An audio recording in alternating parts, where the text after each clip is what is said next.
أهلا بكم مشاهدينا الكرام في حلقة جديدة من حديث آخر. كان بمثابة حلقة وصل بين الحكومتين الإسرائيلية والمغربية في الكثير من الملفات، ومنها نقل رفات اليهود من أصل مغربي إلى إسرائيل. كان مطلعا على الكثير مما يدور في الغرف المغلقة حتى قبل الإعلان رسميا عن تطبيع العلاقات بين إسرائيل والمغرب. رئيس الاتحاد العالمي ليهود المغرب السيد سام بن شتريت نتحدث معه في حديث آخر. سام بن شتريت ولد عام 1938 في المغرب، وفي عام 63 هاجر إلى إسرائيل، وبعدها بأعوام وأي تحديدا في عام 79 من القرن الماضي أسس حركة معا من أجل وحدة إسرائيل، والتي عملت أيضا على تنمية تراث يهود المغرب. وفي عام 80 أسس وترأس اللجنة العامة لاحتفالات ميمونة. وفي عام 99 أسس اللجنة الوطنية لإحياء ذكرى الملك الحسن الثاني. وفي عام 2001 أسس الاتحاد العالمي ليهود المغرب. سيد سام بن شتريت، شكرا جزيلا على هذه الاستضافة. يبدو أنها استضافة على الطريقة المغربية.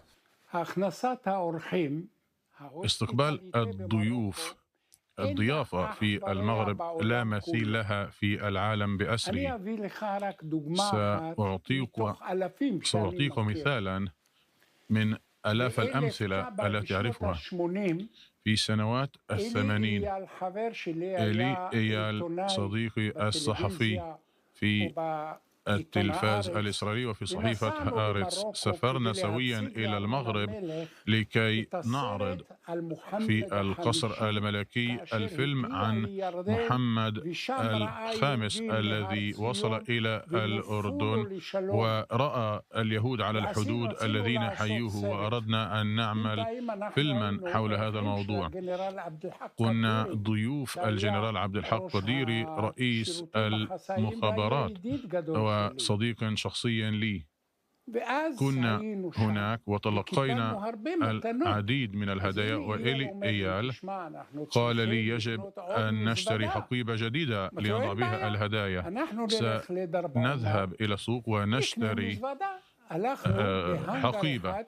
ذهبنا إلى دكان كبير، رأينا حقائب، اشترينا حقيبة واشترينا بعض الملابس واشترينا حاجيات بمبلغ $250، وهذا مبلغ كبير بالنسبة للمغرب. وصلنا إلى صاحب الدكان لندفع، قال لي أنت تستهزئ مني، وأخرج من الجرور صورة لي وأنا مع حسن الثاني أعطيه تذكار تكريما لولده محمد الخامس، وقال لي أنا لن أخذ منك المال، لكنه بإمكانكم أن تدفعوا لي بطريقة أخرى. سألته كيف؟ قال لي أن تزوروني لوجبة عشاء في بيتي. وقلت له نحن ذاهبون إلى مراكش. قال لي حينما تعودون يجب أن تأتوا إلى بيتي. ذهبنا إلى بيته، أعد الطعام الحلال اليهودي، وأكلنا وشربنا. وقلت لصديقي إيلي علينا أن نرتاح، وارتحنا عنده، وبعد ساعتين ضيفنا القهوة والحلوى. قلت لإيلي كيف كنت ستجد ضيافة كهذه؟ السلام والأمن في المغرب. هذه قصة واحدة حول الضيافة المغربية. نعم، سنتحدث كثيرا في سياق هذه الحلقة عن المغرب والعلاقات الإسرائيلية المغربية، لكن قبل ذلك نريد أن تتطرق بشكل سريع إلى الأزمة السياسية في إسرائيل. أنت كشخص مقرب من رئيس الوزراء بنيامين نتنياهو، هل تعتقد بأن هذه الانتخابات المقبلة ستكون بداية لنهاية نتنياهو كما يعتقد البعض؟ انظر، أنا كرئيس للاتحاد العالمي ليهود المغرب، نحن نحاول أن لا نكون حزبيين. العلاقات مع نتنياهو هي علاقات شخصية. أنا زرت نتنياهو في عام 86 حينما كان سفيرنا في الأمم المتحدة، وهو الذي طلب مني، قال لي صديقي سام التقي بالوزراء الفلسطينيين والتقي بأبي مازن وحاول أن تدفع المفاوضات بيننا وبينهم إلى الأمام. قال لي أنتم يهود المغرب نموذج للتعايش وحاولوا أن تسهموا بذلك. هنا في هذا المكتب التقينا بوزراء فلسطينيين نيابة عن أبو مازن، واتفقنا على أن ننظم مؤتمر بمشاركة المئات في القدس ومؤتمر مماثل في المقاطعة في رام الله. وبالفعل كان المؤتمر في رام الله وديا، وقدمنا لأبي مازن تمثال له. وأنا مقتنع أن نتنياهو قام ببذل الكثير من الإنجازات والجهود لصالح دولة إسرائيل، وأنجز 4 اتفاقيات سلام. هو جلب آلاف تطعيمات الكورونا. هذا أمر غير مسبوق، لذلك إنجازاته كثيرة. وأنا دون أن أكون حزبيا، أنا على ثقة أنه سينتخب مجددا ل4 سنوات قادمة. ربما سيضمن 1,000,000 صوت اليهود المغاربة في إسرائيل بعد توقيع هذه الاتفاقية. هل تعتقد ذلك؟ نحن اليهود المغاربة في البلاد وفي العالم تحقق حلمنا، حلم أجيال. ليس الجميع مثلي سافروا أكثر من 150 مرة إلى المغرب، ولكن هذا تحقيق لسلام. نحن نحب المغرب. أنا أريد أن أقول لك محمد، نحن يهود المغرب، سواء كنا في إسرائيل أو في أوروبا أو في شمال أمريكا أو في أمريكا اللاتينية أو في الأمازوناس حيث زرت، نحن مرتبطون بروحنا بوطننا العزيز الأم المغرب، وخاصة إلى السلالة العلوية، السلالة الملكية. مرة أخرى، بصفتك مقربا من بنيامين نتنياهو، كيف يمكن أن يرى وأن يشعر وهو يرى كافة الأحزاب من اليمين من الوسط حتى من اليسار جميعهم يتحالفون من أجل إسقاطه، حتى من أقرب المقربين له؟ انظر، اليسار ينقرض.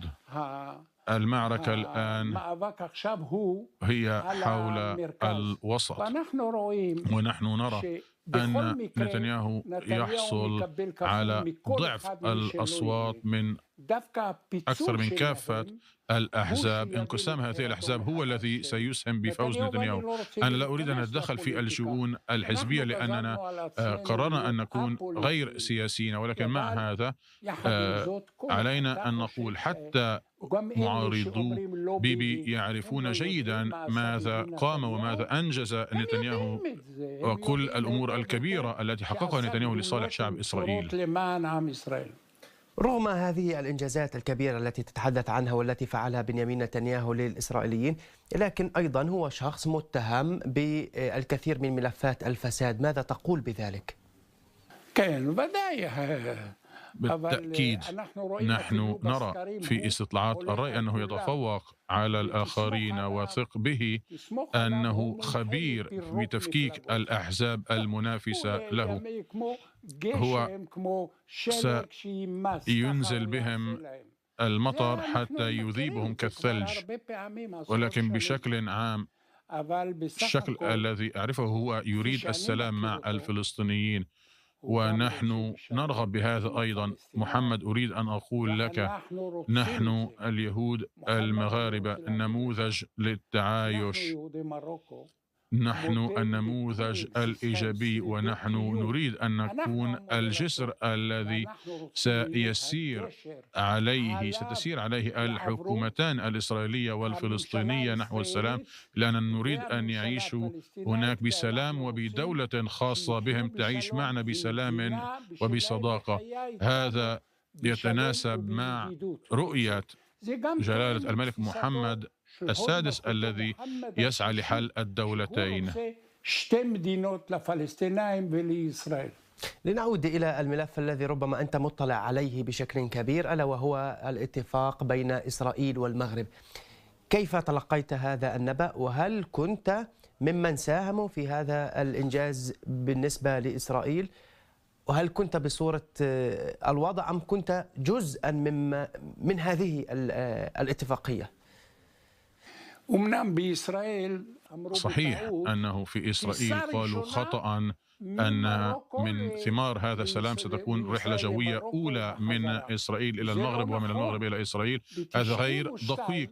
في عام 92 جلالة الملك حسن الثاني المرحوم هو سمح لطائرة ملكية بأن تحلق فوق الحسيمة وأن تأخذ رفات جثث سفينة إيغوز الإسرائيلية وطارت مباشرة إلى إسرائيل. هذه كانت الرحلة الجوية الأولى. بشكل عام أنا أعتقد أن الشعب الإسرائيلي فرح جدا وسعيد جدا. أنا أريد أن أقول لك كما قلت لك في لقائنا السابق، الكثير من الإسرائيليين سيسافرون إلى المغرب، وأنا أقدر أن 100,000 إسرائيلي سيسافرون إلى المغرب بمعدل سينفقون $5,000 هناك.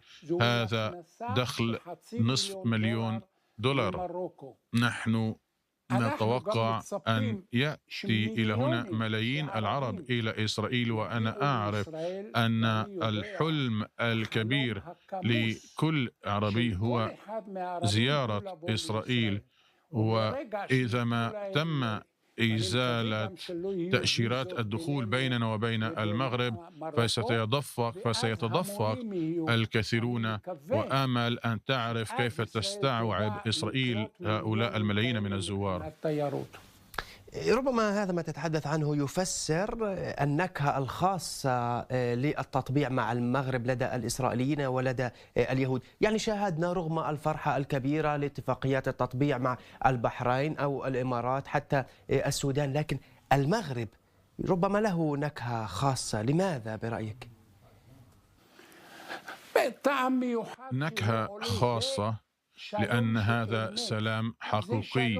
هذا سلام موجود منذ عشرات السنين. نحن بعلاقات مع المغرب لسنوات طويلة. كما قلت لك في كل العالم نحن مرتبطون بالمغرب، مع كل الاحترام للإمارات ومع كل الاحترام لمصر. السلام البارد مع مصر، السلام البارد مع الأردن. دفعنا أثمان باهظة دون مقابل مع المغرب. هذا سلام دافئ، سلام حقيقي. هذا مستوى آخر من الصداقة والود. اتفاقيات التطبيع هذه التي شاهدناها في الآونة الأخيرة ربما كثيرون من الإسرائيليين فضلوها على الاتفاقيات مع الأردن ومصر والتي تصفونها بالباردة، لكن حتى الكثير أيضا يفضل التطبيع مع المغرب على الاتفاقيات مع الإمارات نفسها. صحيح، لأن الاتفاق مع المغرب هو اتفاق بين الشعوب وبين الزعامات. مع الأردن ربما هناك بعض العلاقة مع الملك عبد الله، ولكن ليس مع الشعب الأردني. كذلك الأمر بالنسبة لمصر، هناك علاقة مع السيسي ولكنهم يحظرون العلاقة مع إسرائيل. انظر في دبي، أحد المغنيين الإسرائيليين التقط صورا مع مطرب مصري وقاموا بمقاطعته وبالتنديد به. هل هذا السلام؟ هم الذين يخسرون. أنا أقول لك دولة إسرائيل هي دولة عظمى اقتصادية، دولة عظمى تكنولوجية، كانوا سيستفيدون منا. كذلك الأمر بالنسبة للأردن، ولكن دعهم حتى يستيقظوا يوما. ولكن أنت ترى أن هناك دول أخرى تبرم اتفاقيات الإمارات والبحرين ومع السودان، لأنهم يعترفون بقدرات إسرائيل بتعزيز قضاياهم. نعم، لكن أيضا المسؤولون في المغرب يصرون على أن ما تم ليس تطبيعا وإنما استئنافا أو إعادة للعلاقات بين دولتين، نتحدث عن إسرائيل والمغرب. لماذا كل هذا الإصرار برأيك من قبل المغاربة أو الساسة هناك؟ انظر، قلت لك لا يوجد شيء يفرحنا هنا، وأنا أتحدث عن الإسرائيليين قاطبة وليس فقط عن اليهود المغاربة. أنا أتلقى عشرات الرسائل والاتصالات الهاتفية، الجميع سعداء. هذا سلام حقيقي، ليس سلام مصالح. هم لم يطلبوا منا شيئا، هذا سلام حقيقي، وأنا سعيد أننا نحن كنا دائما نؤمن بأن الصحراء هي جزء لا يتجزأ من المغرب الكبير. في عام 1975 أنا كضابط في الجيش الإسرائيلي وزملاء لي من الضباط وعشرات الجنود ليس فقط من المهاجرين المغاربة كتبنا إلى جلالة الملك حسن الثاني رحمه الله وقلنا له: نحن مستعدون أن نأتي مع سلاحنا لنقاتل إلى جانب إخواننا الجنود في الجيش الملكي المغربي لكي نضرب البوليساريو. أنا شخصيا كتبت إلى أعضاء في السينات الأمريكي وطلبت منهم قبل 8 أو 10 سنوات أن يعترفوا بالصحراء كجزء لا يتجزأ من المغرب. أيضا حينما قال بعض أعضاء السينات في الولايات المتحدة أن المغرب هي تشبه مصر والأردن وسوريا والعراق ولبنان صادرت الممتلكات اليهودية، قلت لهم هذا غير صحيح. المغرب لم يصادر أي ممتلكات لليهود. اليهود المغاربة تركوا وراءهم عشرات الآلاف من الأماكن المقدسة من قبور وكنوز وأضرحة أولياء، والملك المغربي بذل كل الجهود للحفاظ على هذه المقدسات ولم يتم مصادرة أي ممتلكات يهودية. هناك يهود إسرائيليين من أصل مغربي عادوا إلى المغرب، أثبتوا ملكيتهم على منازلهم وحصلوا على مقابل هذه المنازل. مؤخرا الملك محمد السادس أعانه الله أنفق من ماله الخاص عشرات ملايين الدولارات لكي يرمم أضرحة ومقابر وكنوز يهودية. لكن أيضا آخرين يقولون أن المغرب لو لم تقبض الثمن مقدما، وهنا نتحدث عن الصحراء، لما كانت أقدمت على التطبيع بهذه السهولة مع إسرائيل. كيف ترد على ذلك؟ لا، هم لم يحصلوا على أي مقابل. تم الاعتراف فقط بأمر يعود أصلا للمغرب، فأي مقابل هذا؟ الصحراء هي جزء لا يتجزأ من المغرب. كما أقول أن معطفك هذا هو لك.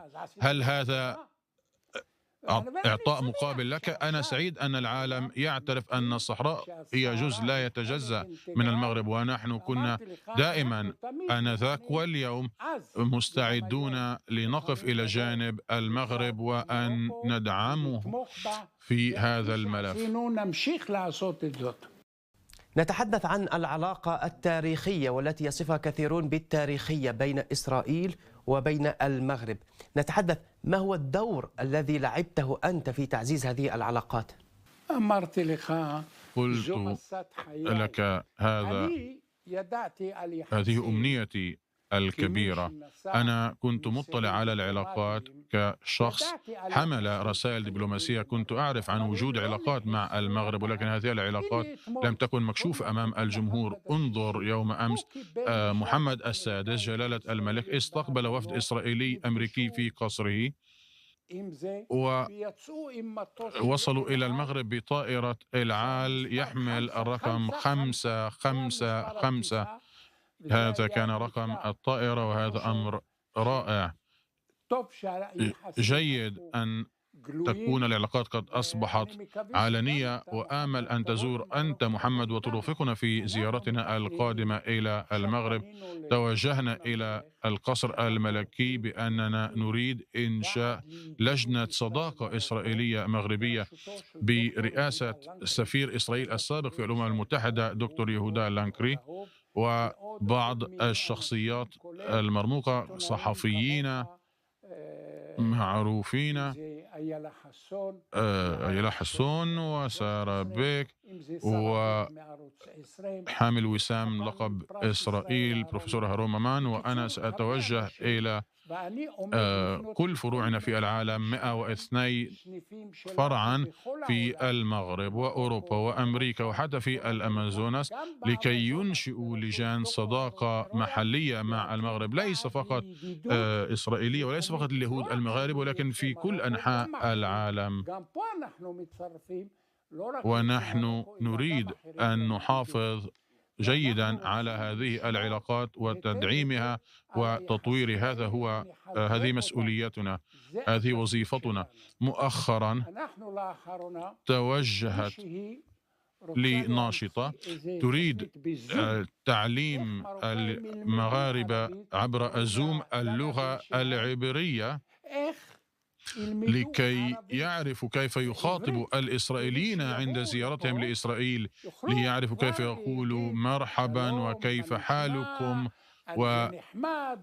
ونريد أن يعرفوا العبرية كما نسعى نحن أن نعلم الإسرائيليين اللغة العربية بلهجتها المغربية. المغرب أيضا كما يرى كثيرون أيضا عانى كثيرا من علاقاته السرية مع إسرائيل، حتى أنه اتهم بإفشاء أسرار القمم العربية وحتى الحروب ضد إسرائيل إلى القيادة الإسرائيلية. هل توافق ذلك؟ أنا لا أعتقد أن المغرب كانت دائما من أجل السلام. عليك أن لا تنسى أن السلام الأول ولد في مصر بين حسن تهامي المصري وموشي ديان بفضل حسن الثاني. بفضل محمد السادس جلالة الملك سيكون السلام بيننا وبين الفلسطينيين، لا شك لدي بهذا، وأنا أناديه بأن يرعى هذا الموضوع. أنت تحدثت عن الحسن الثاني، لماذا أسست اللجنة الوطنية لتكريم الحسن الثاني وكانت بدعم من شيمون بيريز؟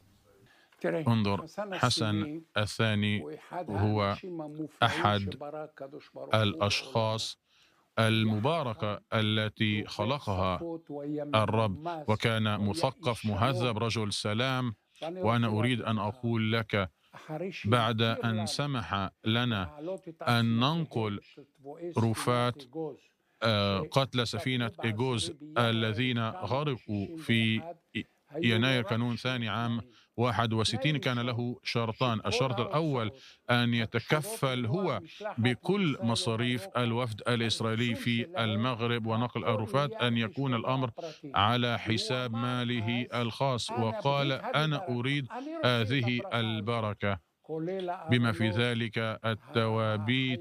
الجنود المغاربة ساعدونا على فتح القبور، وأيضا مول الرحلة الجوية. الأمر الثاني طلب مني، قال لي: سام، أنا أريد أن تشرح لي العالم وتمثلنا وتدافع عنا وتقول أن هذه لفتة مني إلى إسحاق رابين رجل السلام، ولفتة مني إلى 750 ألف أبنائي من اليهود المغاربة الذين يعيشون في إسرائيل. عدت إلى إسرائيل والتقيت بحنا سنيورة الرئيس التحرير صحيفة الفجر. قلت له: حنا، هذه رسالة شكر للملك على أنه سمح لنا نقل رفات قتلى مهاجرين يهود. وبالغد نشرت في صحيفة الفجر رسالة شكر إلى الملك، والعنوان كان وثيقة خاصة. وحينما أرسلت هذا إلى الجنرال القديري، الملك كان سعيد جدا ولم ينتقد أحد الملك بسبب هذه الخطوة أن أتاح لنا نقل رفاة مهاجرين يهود إلى القدس. نعم سيد سام، نتحدث عن عشرات الزيارات التي قمت بها إلى المغرب حتى في ظل عدم وجود علاقات رسمية بين البلدين. ماذا يمكن أن تكشف لنا عن بعض ما كنت تنجزه هناك؟ جزء من الأمور هي سرية ولن أفشيها أبدا، ولكن أبرز أمر كان نقل رفاة ضحايا سفينة المهاجرين إيغوز الذين كانوا مدفونين في حسينة، وهذا حصل حينما قامت سفينة صيادين صغيرة بنقل 44 مهاجرين بما في ذلك حايم صرفاتي الذي كان قبطان السفينة، وخلال الرحلة إلى جبل طارق غرقت السفينة وعثر على 22 جثة، بينما الجثث الباقية ظلت في أسفل البحر. تم تعييني من قبل الحكومة كمسؤول عملية أيلة الشهر، هكذا كان اسم العملية، وكانت المسؤولية أن أنقل الرفاة إلى إسرائيل. سافرت إلى المغرب. الملك حسن في الزيارة الأولى وليس في الزيارة 40 قال لي نعم، ولكنه طلب أن يتم هذا في الوقت المناسب، وعلى مدار سنوات كان الأمر ليس سهلا. كانت هناك مؤتمرات وحروب حتى أرسلني إسحاق رابين وقلت للجنرال القديري إذا ما ستردونني فارغا سأستقيل وسيغضب منكم يهود المغرب والعائلات الثكلى وسينظمون التظاهرات أمام سفارات المغرب في العالم. الملك استدعاني وعرض علي شروطه، وتكريما له أصدرنا مجلدات وفيلما سينمائيا، وأطلقنا اسم الملك على الساحات في إسرائيل وعلى مدارس وشوارع وحدائق عامة. نعود إلى سيد سام، نعود إلى المغرب والاتفاقيات التطبيع. المغرب توصل إلى اتفاق تطبيع مع إسرائيل، لكنه في ذات الوقت يرأس لجنة القدس في منظمة مؤتمر الدول الإسلامية. هل المغرب لا يرى تناقضا في ذلك؟ هل تعتقد بأنه لا يوجد هذا التناقض؟ نحن المغرب كانت نموذج للتعايش. المغرب كان المكان الذي ولد به السلام، لذلك نحن نعتقد أنه يجب إعطاء دور رئيسي لجلالة الملك محمد السادس في كل ما يتعلق بإدارة المسجد الأقصى والقدس الشرقية، لأنه بذل كل ما بوسعه واحترمونا. أنا أريد أن أقول لك تدخل الملك سيدخل المحبة والوئام على عكس الخلافات الموجودة اليوم، لذلك نحن نؤيد أن يكون دور أساسي للملك في هذا الملف. في نقطة كنت قد تطرقت إليها في البداية أيضا، سام بن شطريد كان مبعوثا سريا لنتنياهو عند رئيس السلطة الفلسطينية محمود عباس، أي أنت كنت جزء من عدم نجاح هذه المفاوضات الفلسطينية الإسرائيلية. أين فشلت سيد سام وأين فشلت في هذه المفاوضات، ولماذا فشلت هذه المفاوضات؟ لكي نبرم السلام يجب أن يتنازل كل طرف. لو أصر كل طرف على موقفه لن تسير الأمور. أنا آمل أن يستيقظ الفلسطينيون ويعترفوا بالواقع. هم اعترفوا بدولة منزوعة السلاح. ما الذي بقي؟ ذكرت أبو ديس في الماضي كعاصمة. هذا ممكن. نحن نؤيد السلام بيننا وبينهم، هذا الأمر الأهم، ونحن سنكون الجسر لهذا السلام وسندفع باتجاه هذا السلام. مؤخرا التقيت بمندوبي الرئيس عباس، زاروني هنا وسنجدد الاتصالات. ونحن نحدش التقشيرين هذه. لكن هل ترى بأن بنيامين نتنياهو جاد برغبته في السلام مع الفلسطينيين وصنع هذا السلام؟ كيفما أعرفه، نعم، هو يريد أن يصل إلى السلام، حتى وإن كانت هناك بعض الأطراف المتشددة تعارض السلام وتريد دفعنا إلى الهاوية. نتحدث عن متشددي اليمين. نتنياهو يؤيد السلام، ولكن السلام يضمن أمن إسرائيل. وبحق الفلسطينيين وأبو مازن يجب أن نقول أنهم وافقوا على أن تكون دولتهم منزوعة السلاح، أن تكون هذه الدولة تعيش بسلام مع إسرائيل، ونحن نؤيد هذا. نحن نريد أن يكون لهم دولة خاصة بهم. لكن هل نتنياهو قادر على منح الجانب الفلسطيني دولة مستقلة؟ لكن بدي بتقديري نعم، وذكر هذا في خطاب بر إيلان، وفي بتصريحاته تحدث عن هذا. لا شك لدي بهذا، وكل شعب إسرائيل يريد بهذا، يريد حل هذه القضية، ليس فقط نتنياهو، جميعنا نريد أن تحل هذه القضية. سيد سام، أيضا أنت أسست حركة بياحد معا لمحاربة التمييز في المجتمع الإسرائيلي، تحديدا ضد اليهود الشرقيين وضد اليهود من أصول مغربية.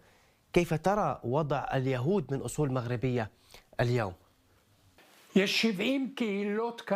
هناك 70 جالية يهودية في إسرائيل وصلت من مختلف أنحاء العالم. الجالية الوحيدة التي نجحت بشكل غير مسبوق هي جالية يهود المغرب، التي يصل عددها اليوم 1,000,000 شخص. انظر إلى تمثيلنا في الكنيست، في الحكومة، لا تجد جالية ممثلة بعدد الوزراء وأعضاء الكنيست كيهود المغرب. 50% من رؤساء البلديات في إسرائيل هم من اليهود المغاربة.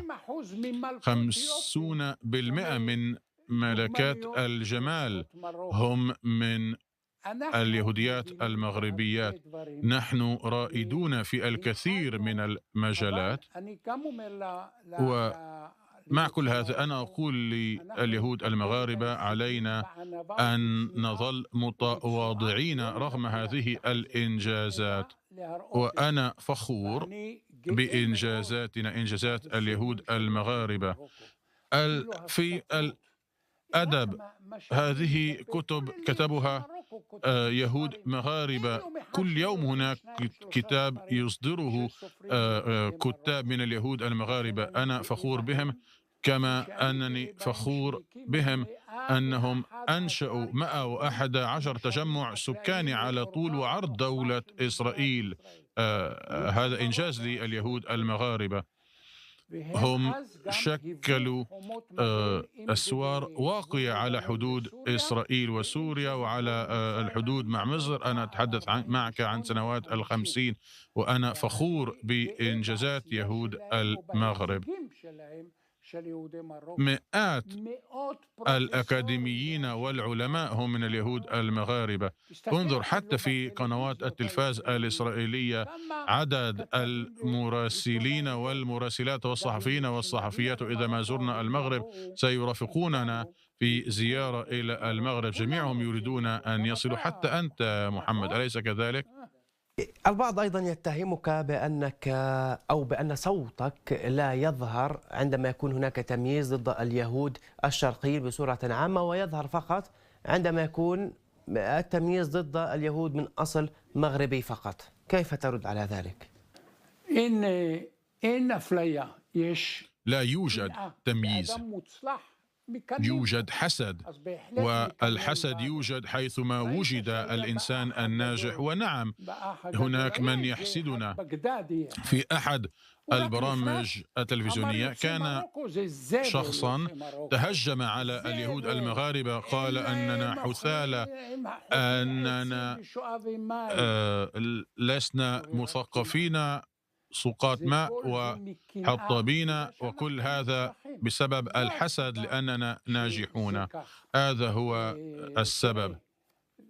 انظر فقط، انظر عدد اليهود المغاربة الذين حصلوا على جوائز إسرائيل في المجالات المختلفة. بروفيسور أهارون مامان، بروفيسور شمعون شتريت، وهو قانوني بمستوى دولي، كان حامل جائزة التوراة الأولى في إسرائيل، وبن غوريون تنبأ أنه سيكون عبقري.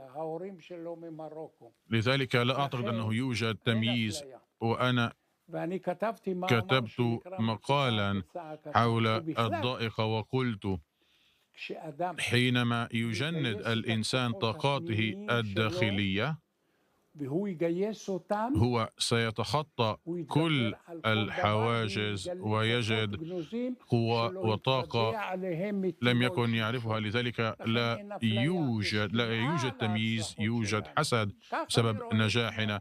ونحن سنستقبل العرب الذين سيصلوا من المغرب وسيتعرفون على نجاحاتنا وإنجازاتنا، وسنستضيفهم في بيوتنا. عندما كان أصدقائك المغاربة يسألونك عن وضع اليهود من أصول مغربية في إسرائيل، ماذا كنت تجيب؟ بالتأكيد هم يعرفون كل شيء. في كل عام عدا هذا العام أنا أترأس وفدا من الوجهاء الذي يسافر إلى المغرب، يتم استضافنا في السنات، في البرلمان المغربي، عند وزير الخارجية وعند مستشار الملك أندرا أزولاي في القصر الملكي. وفي كل ليلة يتم استضافتنا من قبل الوجهاء من يهود وغيرهم في مكنيز وفيز والرباط وأكادير، ويقيمون الولائم والحفلات على شرفنا. وهم يعرفون إنجازاتنا، يحبوننا ونحن نحبهم. نتنياهو قال: نريد أن نعطيهم كما أعطوننا. كان هناك عضو في السنات المغربي محمد أبو دياب، شخص أقام على شرفنا في بيته في الرباط حفلا من حفلات 1000 ليلة وليلة. البروفيسور محمد البدوي الذي يجيد اللغة العبرية، وهو دائما يرافقنا، ولدينا الكثير من الأصدقاء في المغرب. سام بن شتريت أيضا كان موفدا لنتنياهو لدى الرئيس الفلسطيني ولدى السلطة الفلسطينية ورئيسها محمود عباس، لكن في ذات الوقت كيف تفسر أن الغالبية العظمى من اليهود من أصول المغربية في إسرائيل يصوتون لليمين، وحتى أن منهم من هو مقرب من بنيامين نتنياهو وأنت أحدهم سيد سام؟ قلنا أن نتنياهو ليس ضد السلام لكي لا يكون لديك شك. حقيقة أن يحرف موقفه الخصوم هذا لا يعني أنه ضد السلام. هو يريد السلام، لكنه يريد الحفاظ على أمن إسرائيل. هو لن يهمل أمن إسرائيل. لذلك اليهود المغاربة خاب أملهم حينما وصلوا إلى إسرائيل وتعرفوا العرب هنا، وهم عرب مختلفون عن العرب المغاربة الذين كانوا يحبوننا. العرب هنا مختلفون، هم لا يشبهون العرب في المغرب. حينما ستزور المغرب ربما ستفهم عما أتحدث، وحينما سيتم استضافتك في بيوتهم وستتعرف عليهم.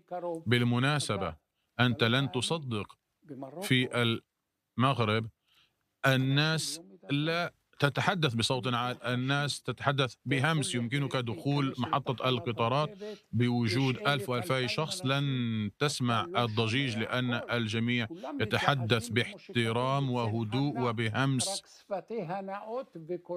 لذلك حينما وصل هنا اليهود المغاربة كيف يتصرف العرب هنا، وجدوا فارق كبير بين العرب هنا والعرب في المغرب. لكننا لا نكره العرب هنا، اليهود المغاربة لا يكرهون العرب تماما مثلنا مثل باقي شعب إسرائيل. نتمنى السلام وآمل أن تحل القضية. لكن مرة أخرى، كيف يمكن أن نفسر بأن اليهود من أصل مغربي يصوتون لليمين في إسرائيل؟ لماذا لليمين؟ التصويت لنتنياهو لا يعني ضرب السلام. نحن في دولة ديمقراطية وكل شخص يصوت بحسب موقفه.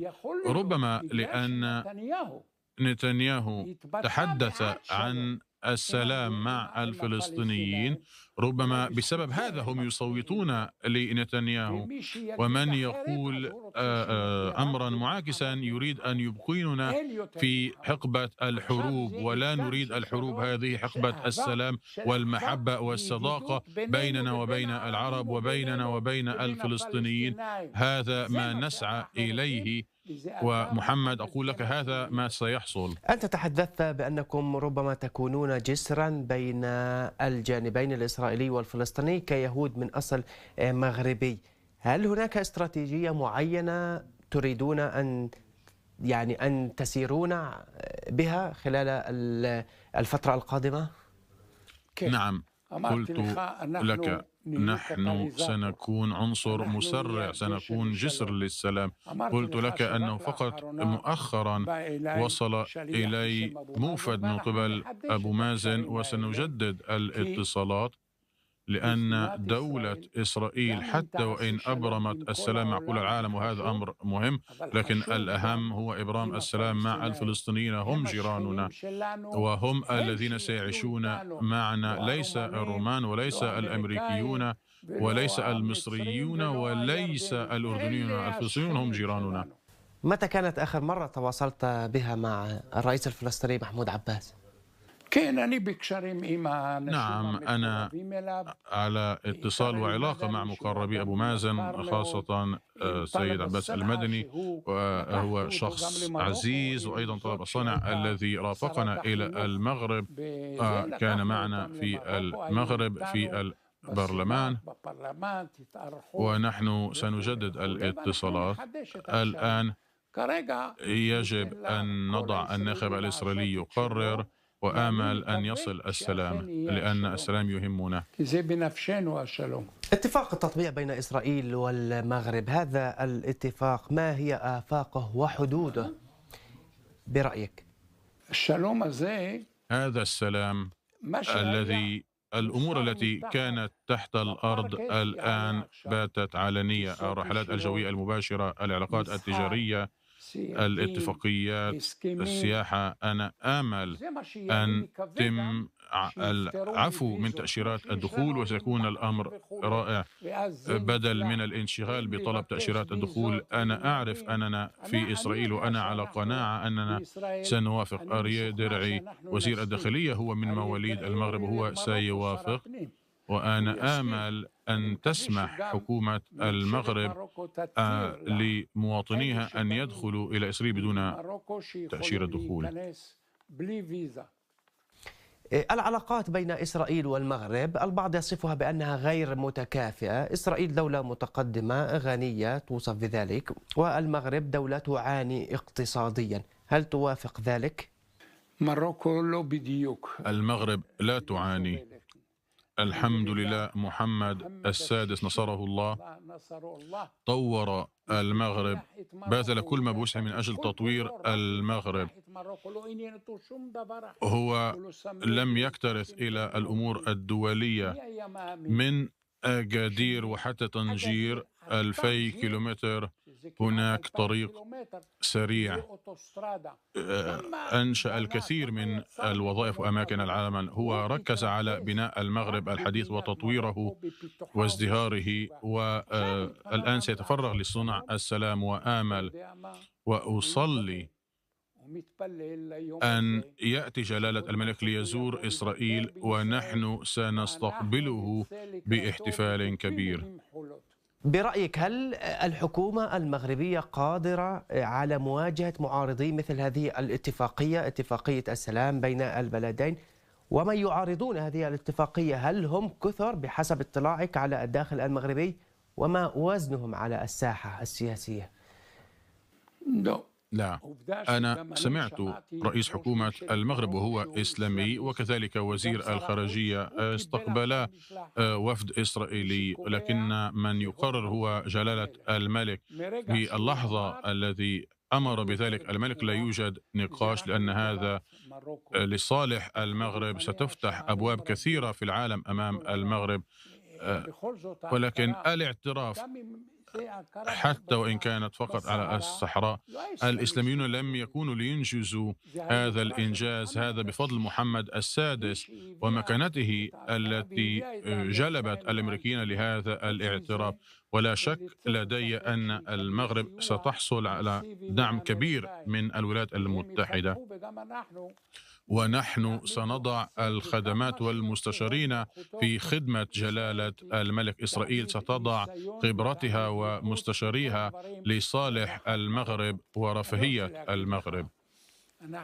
نحن وأنا آمل أن الملك محمد السادس سيدعو وفدا من إسرائيل، أنا والدكتور يهودا لانكري، وأن نعطيه السفر الذهبي، الكتاب الذهبي، كتاب من ذهب 24 قيراط مع رمز المملكة ورمز اتحاد يهود المغرب.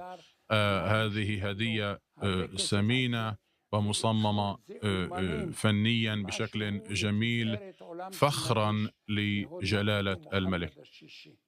في العودة إلى الوضع الداخلي في المغرب، كان هناك داخل حزب العدالة والتنمية الذي يقود الحكومة وهو نافذ في هذه الحكومة، كان هناك جدل. هل تعتقد بأن المملكة المغربية هي دولة ديمقراطية برأيك؟ المغرب دولة ديمقراطية. الملك رئيس الحكومة هو إسلامي ووزير الخارجية هو إسلامي. المغرب هي بدون شك الدولة الوحيدة من الدول العربية التي يوجد بها ديمقراطية وحرية الحركة وحرية العمل مكفول في المغرب. وأنا على قناعة أنه حينما ستبدأ الخطوط بالعمل سيتحرك الجميع بحرية.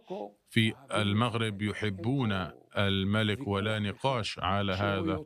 حينما يخرج الملك يخرج معه للاستقبال الآلاف من المغاربة، ولم يجبر أحد على القيام بهذا. هذا دافع داخلي للمغاربة. سيد سام بن شديد، وصلنا إلى فقرة بكلمة واحدة. سأطرح عليك العديد من الأسماء وتصفها لنا بكلمة واحدة فقط. نبدأ مع رئيس الوزراء الإسرائيلي بنيامين نتنياهو، كيف تصفه؟ ماذا سأقول؟ شيمون بيريز. شيمون بيريز صديق خاص لي. هذه صورة له. نحن أصدقاء بالروح. كنت موفد سري باسمه. رئيس الوزراء الإسرائيلي الأسبق رابين. إسحاق رابين هو أحد الأشخاص الأكثر تواضعا الذي عرفت في حياتي. كنت أتصل به إلى بيته. كان رجل رغم مظهره لكنه رجل متواضع. العاهل المغربي الراحل حسن الثاني. حسن الثاني قلت لك هو المخلوق الكامل الذي خلقه الرب عز وجل. نحن نحبه، وانظر كل ما قمنا من أجله في المدن والبلدات، الحدائق العامة والساحات باسمه، وفيلما خاصا عنه ومجلدات عنه، وذكرنا اسمه في السفر الذهبي. محمد السادس العاهل المغربي. لا يوجد شخص مثله غير وجه المغرب بين ليلة وضحاها. غير المغرب، أنشأ ملايين الوظائف، بنى الملايين من البيوت، وأعطيتك نموذج الطرق السريعة في الدار البيضاء ومراكش، الدار البيضاء الرباط، وحتى وصولا إلى أغادير. هو محبوب.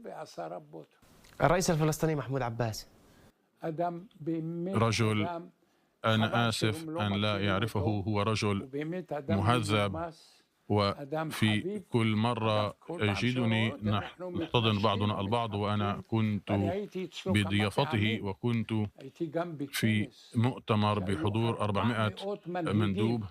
هو رجل رائع، لا توجد لديه كراهية. هو حافظ،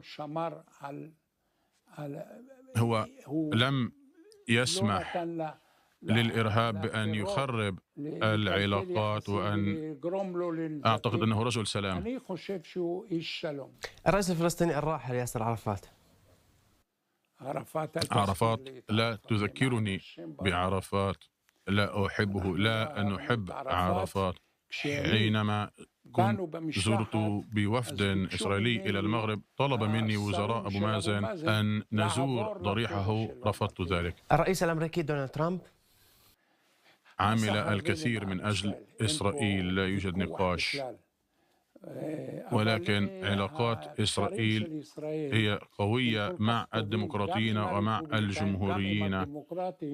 هذه الأمور ستستمر. أخيرا، كيف يمكن أن تصف جبهة البوليساريو؟